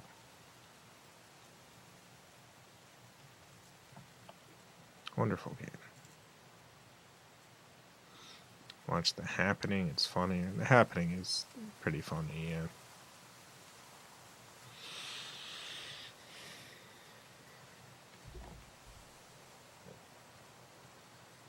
Guess that's it. Gotta go eat. Made a red curry earlier. Gotta go eat some of that. Gonna go eat some of the red curry. Continue my writing. I've been writing a screenplay. Not for producing into anything, just for the sake of writing it. It's gonna be going up on the Patreon. It's my Batman movie. Gonna be my Batman film.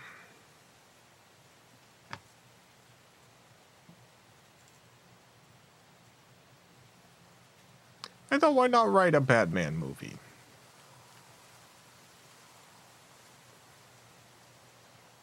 It's nearly done. The screenplay's nearly finished.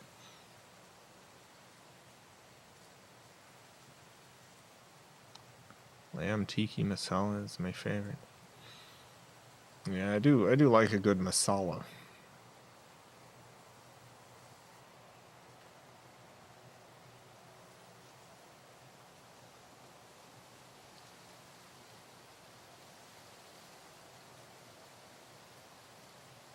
Yeah, and why not about Batman saving Yowie? Why not?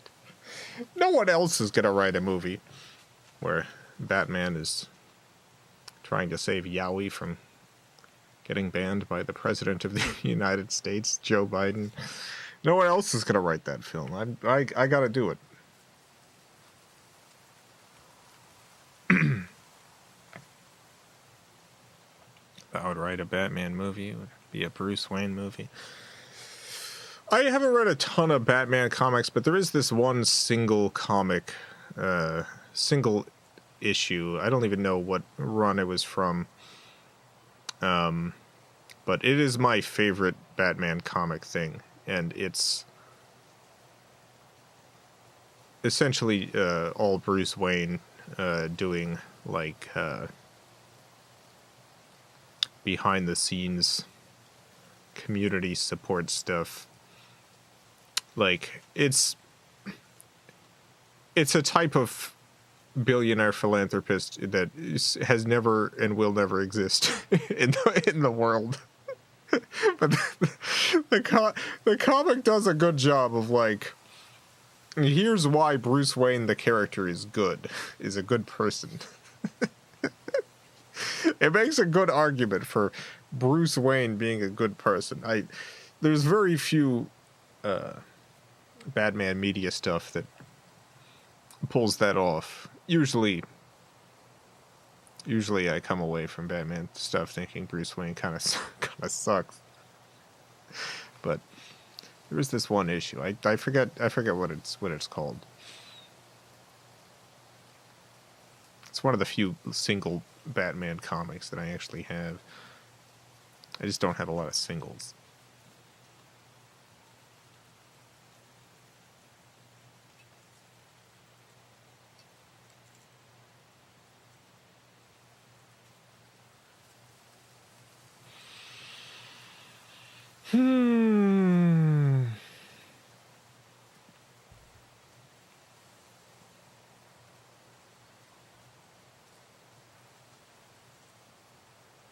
lot of the movies and games really lean into the militarized rich thug stuff.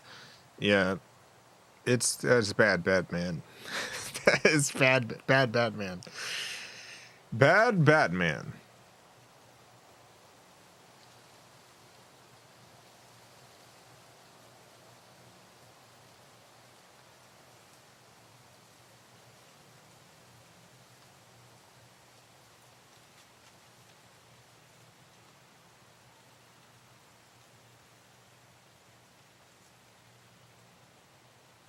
The comics revealed Bruce Wayne gives a lot of money to rebuild anything that Batman has built is destroyed. I think it was part of when the Joker went sane. The Joker.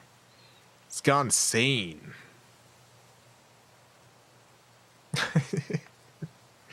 What if the Joker went sane? Boy. Just imagine. I gotta look that up. I gotta see what the Joker was like when he went when he went sane. Open up a little cafe or something. What did he do? What was he up to?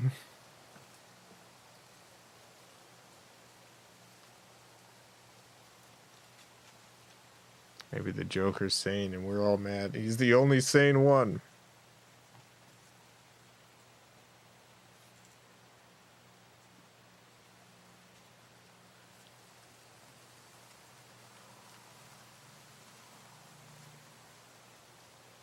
I'm gonna look it up.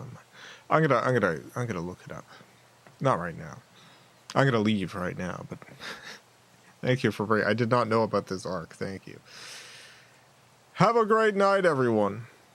A great morning, afternoon, evening, whatever it is, wherever you are. Have a good one. Farewell, everyone. I love you all.